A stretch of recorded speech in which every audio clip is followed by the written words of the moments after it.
कब तक जवानी छुपाओगी रानी, कंवारों को कितना सताओगी रानी, किसी ना किसी की दुल्हनिया बनोगी, मुझसे शादी करोगी, मुझसे शादी करोगी।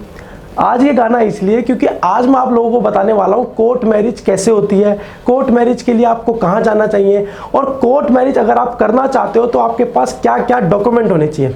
ठीक है दोस्तों, आप भी अगर जानना चाहते हैं तो चलते हैं वीडियो में। नमस्कार दोस्तों, मैं एडवोकेट कपिल भाकर एक बार फिर से आपका अपने चैनल में स्वागत करता हूं। आज मैं बात करूंगा स्पेशल मैरिज एक्ट 1954। ये कानून क्या है। 1 अप्रैल 1955 में यह कानून जो है पूरे भारत में लागू हुआ। पूरे भारत में एक कानून और सभी भारतीयों के लिए कानून जो है वो उनको शादी का अधिकार देता है। इस कानून के अंतर्गत आप अंतर जातीय विवाह और अंतर धर्म के विवाह कर सकते हैं, जिसमें आप विपरीत धर्म के लोग भी आपस में शादी कर सकते हैं। यह जो कानून है ये विदेशों में रहने वाले भारतीयों पर भी लागू होता है। इस कानून के अंदर आपके हिंदू, मुस्लिम, सिख, ईसाई, जैन, बौद्धिज्म ये सभी लोग इस कानून के अंतर्गत आते हैं। इस कानून के तहत जो इम्पोर्टेंट शर्त है जिस पर सभी जोड़ों को शर्त को खरे उतरना है वो है कि जो लड़के की आयु है वो शादी करने के लिए कम से कम भी 21 साल, और जो लड़की की आयु है शादी करने के लिए वो 18 साल, मिनिमम 18 साल या उससे ज़्यादा हो, तभी आप इस कानून के तहत शादी कर सकते हो। वो मैटर नहीं करता कि आप किस जाति के हो या किस धर्म के हो। अगर लड़का 21 साल का और लड़की 18 साल की है तो वो लोग आपस में शादी कर सकते हैं, चाहे उनके पेरेंट्स की मर्जी इसमें हो या उनके पेरेंट्स की मर्जी इसमें ना हो। नेक्स्ट मैं आपको बताऊंगा शादी के बाद अगर ये लड़का लड़की तलाक लेना चाहते हैं, और तलाक के लिए भी इसमें नियम है कि आप 1 साल से पहले इस कानून के तहत आप तलाक भी नहीं ले सकते। अगर आप तलाक लेना चाहते हो तो आपको कम से कम 1 साल की अवधि एक दूसरे के साथ बितानी होगी। अगर उसके बाद भी आपको लगता है कि आप लोग जो एक दूसरे के लिए नहीं बने या आप लोगों का एक दूसरे के साथ जो है आगे का जीवन यापन करना मुश्किल है, तो आप उस केस में तलाक ले सकते हो। बट कुछ स्पेशल केसेस होते हैं जिसमें मजिस्ट्रेट साहब जो है वो 1 साल के भीतर भी तलाक दे देते हैं। अगर आप 1 साल के अंदर तलाक लेना चाहते हो तो इस नियम के कुछ एक्सेप्शंस भी हैं। अगर आप मजिस्ट्रेट साहब को यकीन दिला दे कि आपका जीवन यापन करना या आपको अपने विवाहित जीवन में रहना बहुत ज़्यादा कठिन हो रहा है और आपको जो रिलेशन झेलना पड़ रहा है, तो उस केस में मजिस्ट्रेट साहब आपको तलाक जो आप लोगों को सेपरेट कर सकते हैं 1 साल से पहले भी। बट कभी कभार ऐसा देखा गया है कि कुछ लोग मजिस्ट्रेट को गलत जानकारी देकर 1 साल से पहले तलाक लेने की कोशिश करते हैं, या कुछ भी गलत इंफॉर्मेशन के थ्रू या किसी भी तरीके की फॉल्स इंफॉर्मेशन के थ्रू अगर 1 साल के भीतर तलाक लेना चाहते हैं, तो और अगर ये बात मजिस्ट्रेट को पता लग जाती है किसी भी माध्यम के थ्रू, तो सेक्शन 29 इसी कानून का जो आपका है स्पेशल मैरिज एक्ट का सेक्शन 29 पावर देता है मजिस्ट्रेट को कि मजिस्ट्रेट उनको ऑर्डर दे कि उनको मिनिमम 1 साल एक दूसरे के साथ बिताना पड़ेगा और 1 साल से पहले उनको तलाक नहीं दिया जाएगा। ठीक है दोस्तों, डाइवोर्स के बाद, तलाक के बाद अगर आप रीमैरिज करना चाहते हो तो आप रीमैरिज कर सकते हो। तो अपनी पुरानी शादी को आप खत्म करने के बाद आप रीमैरिज के लिए आप कैपेबल हो। आपको रीमैरिज का ये कानून आपको रीमैरिज का अधिकार देता है, बट आप अपनी पहली शादी को आपको पूरी तरीके से खत्म करना होगा। नेक्स्ट मैं आपको बताता हूं कि कोर्ट मैरिज, जो रजिस्ट्रेशन ऑफ मैरिज है वो क्या है।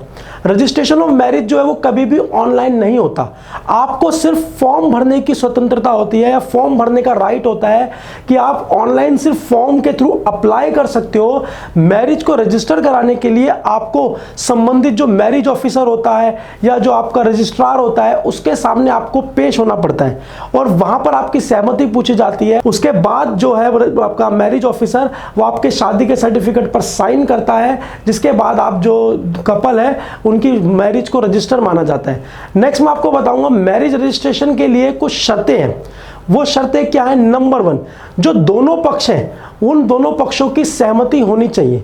मैरिज के लिए दोनों पक्षों की सहमति होनी चाहिए। आप जोर जबरदस्ती से शादी नहीं कर सकते। सेकंड जो मैं शर्त बताऊंगा आपको मैरिज रजिस्ट्रेशन के लिए वो ये होती है कि जो दोनों पक्ष हैं वो पहले से शादीशुदा ना हो। अगर कोई व्यक्ति पहले से ही शादीशुदा है और वो झूठ बोलकर अगर शादी करना चाहता है दोबारा, तो वो क्राइम कर रहा है और उसको इस क्राइम के लिए सजा दी जाएगी। जब उसकी क्राइम के बारे में पता लगेगा, कंप्लेन होगी, तो उसको सजा दी जाएगी। नेक्स्ट जो शर्त है वो बड़ी इंपॉर्टेंट है कि लड़के की एज 21 साल और लड़की की एज 18 साल से कम ना हो। चौथी शर्त मैं आपको बताना चाहूंगा, शादी करने के लिए दोनों पक्ष, लड़का और लड़की जो है वो मेंटली और फिजिकली फिट होने चाहिए, तभी वो लोग शादी कर सकते हैं। अगर झूठ बोलकर कि लड़का या लड़की मेंटली या फिजिकली फिट नहीं है और झूठ बोलकर उनकी शादी करा दी जाए, तो वो शादी है वो शादी नहीं मानी जाएगी। लास्ट और पांचवी जो शर्त है मैरिज के लिए वो ये है कि जो दोनों ही पक्ष है वो निश्चित संबंधों की सीमा से बाहर हो। निश्चित संबंध क्या होते हैं, मैं आपको एग्जांपल की सहायता से बताता हूं कि जैसे भाई बहन या ऐसे जितने भी संबंध है जिनके बीच में शादी जो है वो संभव नहीं है, उस सीमा में वो लड़का और लड़की उस सीमा के अंतर्गत ना आते हो तो वो शादी कर सकते हैं। नेक्स्ट मैं आपको बताऊंगा शादी करने के लिए और कोर्ट मैरिज करने के लिए आप क्या प्रोसीजर फॉलो करें। आपको मैं स्टेप बाय स्टेप प्रोसीजर बताता हूं। अब मैं आपको बताता हूं स्टेप्स। नंबर 1 स्टेप ये कहता है कि जिस क्षेत्र में, जिस जिले में आप शादी करना चाहते हो या आप शादी कर चुके हो, उस जिले के मैरिज ऑफिसर को आप 30 दिन पहले, कम से कम 30 दिन पहले सूचना दोगे कि आप, लड़का और आप दोनों ने शादी कर ली है और आप इस शादी को रजिस्टर कराना चाहते हो। तो मिनिमम 30 दिन का टाइम आपको कोर्ट को देना पड़ता है। जिस जिले में आप शादी रजिस्टर कराना चाहते हो तो जरूरी है यह बात कि लड़का या लड़की उस जिले का निवासी हो। एग्जाम्पल मैं आपको बताता हूँ, अगर लड़का दिल्ली का है और अगर लड़की यूपी की है तो वो दिल्ली या यूपी में ही अपनी मैरिज रजिस्टर करा सकते हैं। अदर किसी डिस्ट्रिक्ट में उनको मैरिज रजिस्टर कराने का जो है वो राइट नहीं दिया जाता। स्टेप 2 है, जब आप मैरिज रजिस्टर कराते हो और जब आप अप्लाई करते हो फॉर्म के थ्रू, तो जो मैरिज ऑफिसर होता है या रजिस्ट्रार होता है वो एक प्रकाशन देता है, वो एक एडवर्टाइजमेंट देता है, वो एक जांच पड़ताल करता है कि इनकी शादी से किसी को कोई आपत्ति तो नहीं। स्टेप 3, कोई भी व्यक्ति अगर आपत्ति, उस विवाह के लिए आपत्ति अपनी दाखिल कराना चाहता है तो वो अपनी आपत्ति दाखिल करा सकता है और पार्टीज के पास भी राइट होता है कि वो उस आपत्ति के अगेंस्ट भी अपील कर सकते हैं कोर्ट में कि भाई इसको आपत्ति है तो इसकी आपत्ति का ये जवाब है। उदाहरण के तौर पे अगर कोई लड़का लड़की शादी करते हैं और लड़के ने अगर पहले से विवाह कर रखा है तो उसकी वाइफ, जो उसकी पहले वाली वाइफ है, वो इस शादी करना चाहता है इसके ऊपर आपत्ति दाखिल कर सकती है। स्टेप 4 और लास्ट, अगर मैरिज ऑफिसर को आपत्ति दाखिल की जाती है और आपत्ति जेन्युइन होती है तो उस केस में मैरिज ऑफिसर उनकी शादी को खारिज कर देता है और उनको अपील का मौका देता है। और अगर किसी को कोई आपत्ति नहीं होती उनकी मैरिज से तो उनको मैरिज सर्टिफिकेट दे दिया जाता है, बट शर्त है कि उनको कम से कम 2 से 3 विटनेस के सामने सिग्नेचर करने होंगे। उन विटनेस को भी सिग्नेचर करने होंगे कि इन लोगों ने शादी की है, अपने धर्म और अपने रीति रिवाज के हिसाब से इन लोगों ने शादी की हुई है, और उसके बाद उनको मैरिज सर्टिफिकेट दे दिया जाता है। हमारे संविधान का आर्टिकल 21 भी हमें ये मौलिक अधिकार देता है कि हम लोग शादी कर सकते हैं अपनी पसंद के लड़के या लड़की के साथ। आपको पूरा अधिकार देता है भारतीय संविधान, और सुप्रीम कोर्ट आपके अधिकार की रक्षा करता है। आप आर्टिकल 32 के तहत अगर आपका अधिकार आपसे कोई छीन रहा है तो आप सुप्रीम कोर्ट में जाके डायरेक्ट अपील कर सकते हो।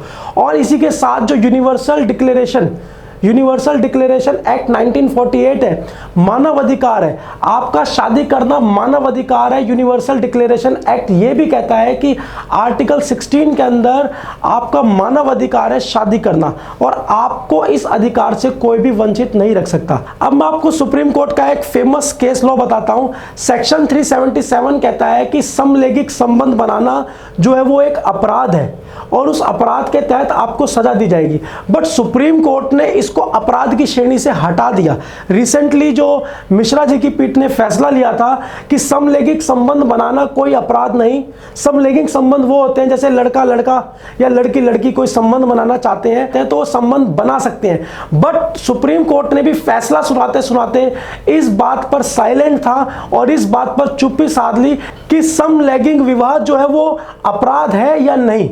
मतलब सुप्रीम कोर्ट ने कहा है कि समलैंगिक रिलेशन बनाना तो वैलिड है, बट समलैंगिक विवाह भारत में जो है वो मान्य अभी है या नहीं, उसके लिए भी जो है सुप्रीम कोर्ट साइलेंट था। ठीक है दोस्तों, जो मैंने आपको जानकारी दी ये आपके बहुत काम आएगी।